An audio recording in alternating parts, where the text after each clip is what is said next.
they're not going to hurt you. They're not going to attack you. They're not going to punch you. They're not going to do anything physically violent to you. So there is no physical risk. And yet most people, when they're in a selling situation, behave as if they're in the middle of this like intense contact sport where like if they just like don't look the right way, they're just going to get like leveled from the side, right? All right, welcome. Well, I am here today with Tiffany Torres, who is the head coach in the Sales Insights Lab. And what we really wanted to jump into was this issue of sales mindsets. Have you ever been in a selling situation and you just felt like your mental game wasn't there, or a prospect pushes back and you don't know what to say, or you get nervous, right? It's like, how do we have the right mindsets to ensure that we are in the right place to even use the right techniques and tactics? So Tiffany, why don't you just start with telling us about where some of your mindsets were early on when you were first starting selling? Yeah. So I was in such a tough place with mindsets.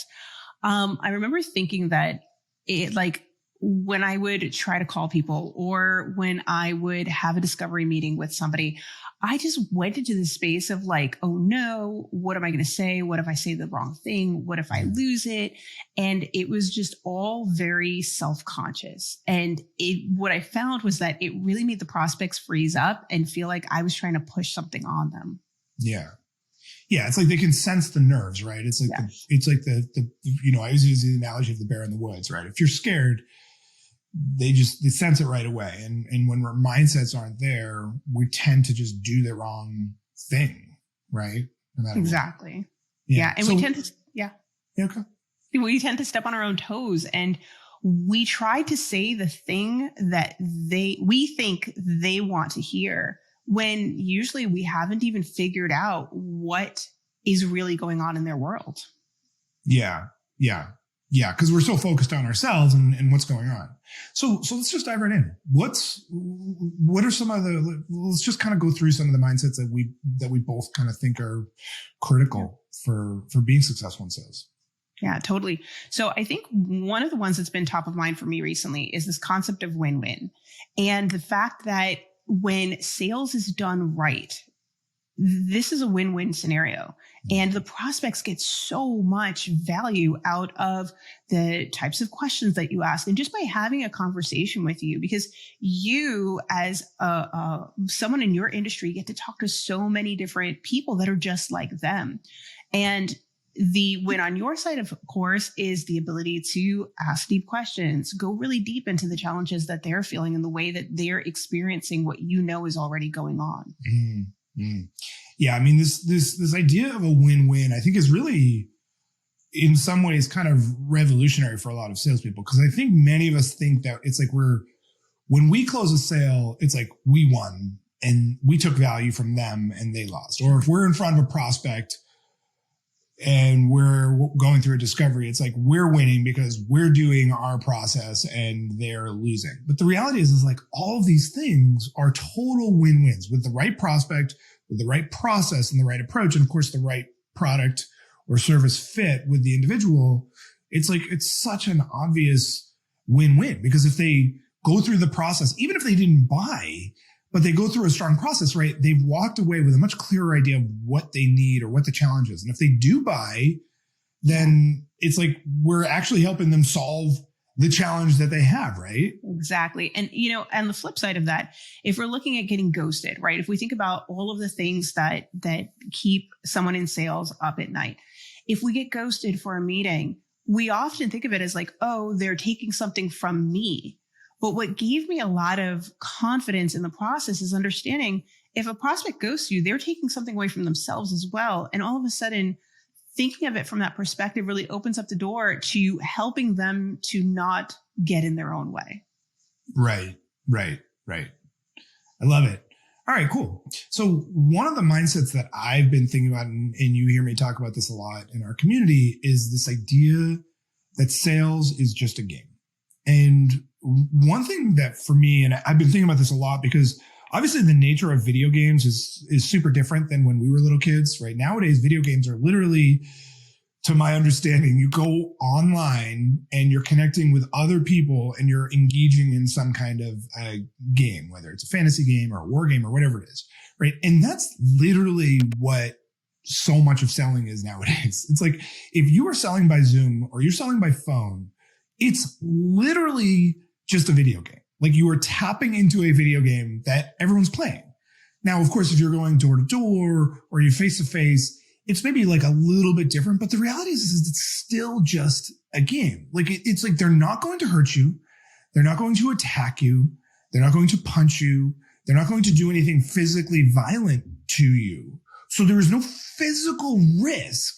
And yet most people, when they're in a selling situation, behave as if they're in the middle of this like intense contact sport where, like, if they just like don't look the right way, they're just going to get like leveled from the side. Right. And it's like this idea that it's just a game, I think, is takes so much burden off of us to just be like, okay, I'm just playing. Yeah, it's huge, because I think that what gets confused is that sometimes when we're on the phone with a prospect or we're making a dial, like, they don't even know, like, we get to hang up and try again, right? Is that it kind of triggers our brain to be like, there's a bear chasing me and I'm in physical danger. And there's no actual danger. You literally, with every call, with every meeting, you basically get to respawn.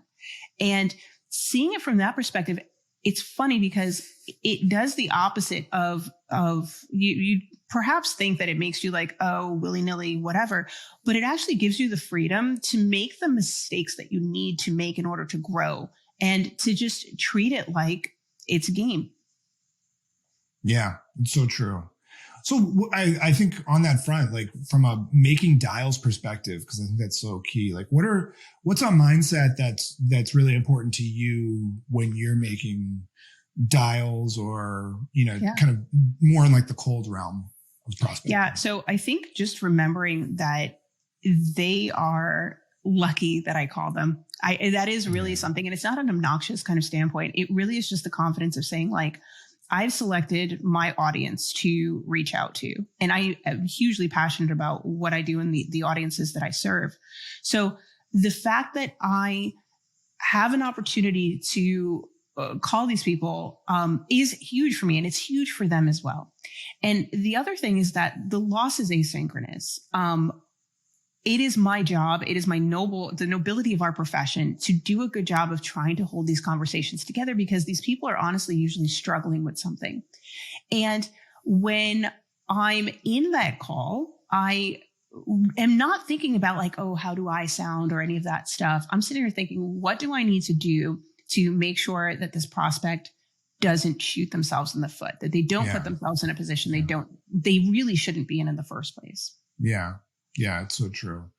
Yeah, I mean, this idea that they're lucky to receive a prospecting call is so counter to the way we think of prospecting calls, right? Because we all think of, I think a lot of people think of like telemarketing as similar to prospecting calls, but the reality is they're very different things, right? Like, that's like saying like a spam email is the same as receiving a great, thoughtful, intentional cold email, and it's not. And so when it comes to a prospecting call, it's like, yes, are we interrupting their day? Yeah.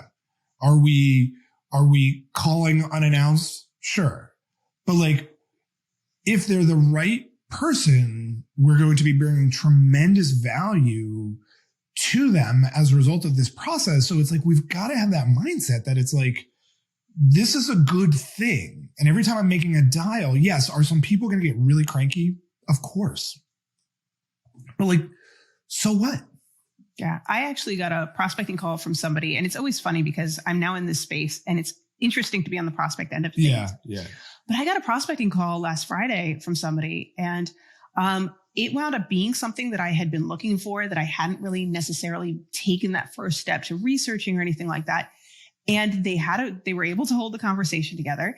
And it was actually a really good call. The person got the appointment, and I'm excited to see what their next step is. So there is definitely a sense of like, I'm grateful that they called. And I feel like my prospects should feel the same way about what I'm, those conversations as well. I think that's actually a really good example too. It's like, we should, as salespeople, behave the way we want our prospects to behave with us. Now, that doesn't mean listening to every like crappy cold call or responding to every dumb cold email. But like, if you are dealing with someone who seems like they're doing a good job, like, you know, maybe there's something there, right? Like, it's funny you say that, because we just started working with an agency that's helping us with some of our video content, and it was a cold email, and it was like it wasn't a cold email as we would teach it, but it was a really solid cold email. It showed that he really knew our YouTube channel. He really understood what was going on, and you know, the timing was right, and so here we are. And so he's got you know, a $3,000 a month, you know, contract that's going to go on. I mean, it's a huge piece of business that just from a cold email. And it was exactly what we needed in that moment. And that's where it goes back to win-win. I'm happy that they called me, they get an appointment out of it. And that's where I think, before having the insights that I've gained from all of the training, I used to think of it as like this thing where I needed to go and put people in awkward situations. And now on the flip side of it, it's just such a beautiful world where I get to be a problem solver for my clients. And sometimes I will make my dials, and I've got everything so niched and optimized that they're just like, whoa, how did you know to call me? Like, they honestly think that I'm psychic, and it's a beautiful experience. Yeah. So I think that's worth unpacking, because, and I think this is a mindset thing as well, almost, is being incredibly clear on your ideal prospect. Because if you're prospecting to your ideal prospect, you know, you don't really need as much personalization in every piece of outreach and as much data if you're super targeted as to who you're reaching out to. And I think you're one of the best people in terms of having such a laser focus. And I think that it's also a mindset thing, because I think a lot of people are afraid to niche down because they're like afraid of missing out on the other stuff. So tell me, what drew you to having, and maybe just share your niche, and then just kind of like what drew you to having such a deep niche? Yeah. So we were a general marketing agency before, and then we decided to niche into one specific thing because we wanted to get good at speaking to a particular audience, at doing an amazing job for one audience. And at that point, we had just had our first child. So we chose preschools and daycares as what we were going to go into. And really focusing in on that audience meant everything, every ounce of what we were doing could speak in their language and could talk to the way that they think about the world, because everyone's slightly different in terms of how they see their challenges. So they're going to describe not having leads in terms of like not having families. And that's a different set of language. Right. That's awesome. That's a great one. Cool. So one mindset that I wanted to bring up that struck me as we were talking is this idea of being willing to piss people off. Now, this is kind of like going in a different direction than we've been going, because we've been kind of like, oh, we're helping people and all that. And that is 100% true. And I think it's very compatible with what we're saying. But the reality is that if you are in sales and you are terrified of making someone annoyed or pissed off, that you are not going to make it. Because, you know, just take cold dials, for example. Like, there are going to be moments when you make a prospecting call to someone, and who knows, maybe they just got into a fight with their spouse, or they just received bad news, or maybe they're just like having a bad day, and you're the person that they're in front of, and you're making a prospecting call, and they say really mean things. It's like, for a lot of people, in fact, I would argue most people, that's a terrifying and devastating experience. But the reality is like, you've got to be just willing to piss people off. Now, I always want to caveat that, which is that the goal is not to piss people off, right? But it's like, you've got to be okay with the fact that there are going to be people that are pissed off, and almost give yourself permission to essentially like be misunderstood and to shake it off and roll it off in any sales situation, not just cold prospecting, but of course in that as well. Yeah. And I think that a lot of it's so nuanced, but I think that a lot of the pressure there can come from feeling like your performance is going to be judged on each individual experience, as opposed to the accumulation of everything that's going on. Right. And really, coming back to the game scenario, I was a big Zelda gaming person. Nice. And in Zelda, you had all these people in like the village and stuff like that, where their job was either to be an active part of your video game experience, or they would just point you in the right direction for some information. So, I mean, really, if you piss people off, one of two outcomes is going to come from it. They're going to hang up on you. It's not going to be a sale. Okay. So that was somebody that you have to learn from. Or it's because you're asking them to look at something that could be scary for them. And change is scary. I mean, that's one of the things that we have to remember with prospects, is that if we're helping them overcome a challenge, that means they're in the middle of a challenge. So I always like to give my prospects the opportunity to walk it back, to see if it's just that first layer of defensiveness. And I can do that because I'm not taking the things that they're saying to heart. And that's a really powerful experience for everyone that's involved. Yeah, that's right on. Yeah, because it's like it really has nothing to do with you. It's almost like the experience of like a therapist just uncovering some latent memories. I mean, obviously that's not what we're talking about, but it's like the same kind of thing where it's like it has nothing to do with you. But either way, regardless of which bucket your pissing off falls into, it's like it's not going to like, they're not going to like find you. They're not going to attack you. They're not going to like remember, right? They're going to forget in like a couple minutes realistically. Because again, it had nothing to do with you as an individual. Yeah. Cool. So what's another one that you have? So I think that in terms of mindsets, understanding that you're not trying to sell, like you don't have to close every conversation was huge for me. Like I would get into every conversation, just be like, I need this. And just being okay walking away from things that aren't a good fit, that asking the questions that I need to uncover that information, of course, but then understanding that there's more people out there. You have so many more prospects that you need to get out to over the course of the next month or the next year, that you don't have to force something to be a fit.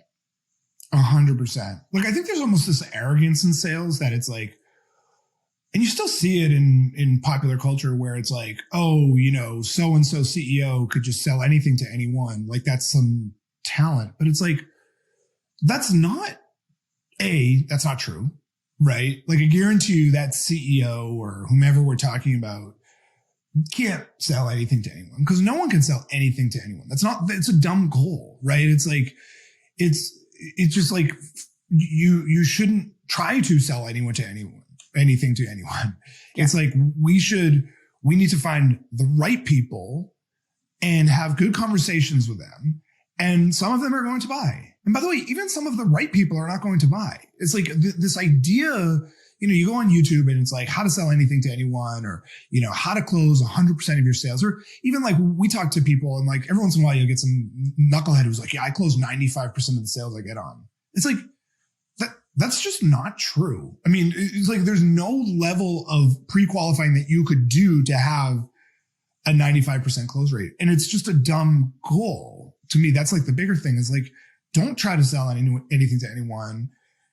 In fact, be very clear on who's not a fit up front and move on and like end it, right? Because this idea of trying to close everything is what gets us into this death spiral of like following up and like think it overs and like putting all this pressure on people and ultimately creating bad clients.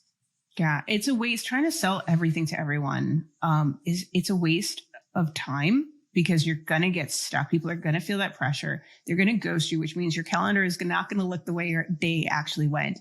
And it's a waste of energy. And then you're basing how you feel about your performance at the end of the day off of a number that you really shouldn't have had in your mind to begin with. Totally. I love that. That's a really good one. All right. Well, I think that's a really good one to end it on, actually. I mean, I think, my takeaway from this conversation and just in general around sales mindsets is that we have to really listen to what's going on inside of our head. We have to recognize those records that are being played, because when I hear when we hear newer salespeople or even more advanced salespeople kind of like sometimes even just the way they ask questions, it's like there's this assumption of these mindsets that are built in. It's like, oh yeah, these prospects never do this, or these people always, and it's like we've got to remove that head trash, be aware of it, remove it, and then replace it with these empowering mindsets around win-wins, around the fact that we're helping people, around that we're willing to, frustrate people, around, all of these things that not everyone's going to be a fit. All that stuff is important. And that's what kind of keeps us centered. So I hope this was tactical and useful for everyone. And thanks so much, Tiffany. Cool. Thank you. Hey, if you enjoyed this video, then I have an amazing free training on the step-by-step formula to close more deals. Just click right here to get registered instantly. Seriously, just click right here. This is an in-depth training that will help you close more deals at higher prices, all while generating more meetings. Also, if you've got some value, please like this video below on YouTube and be sure to subscribe to my face, which should be just right around here to just get a new video like this one each week.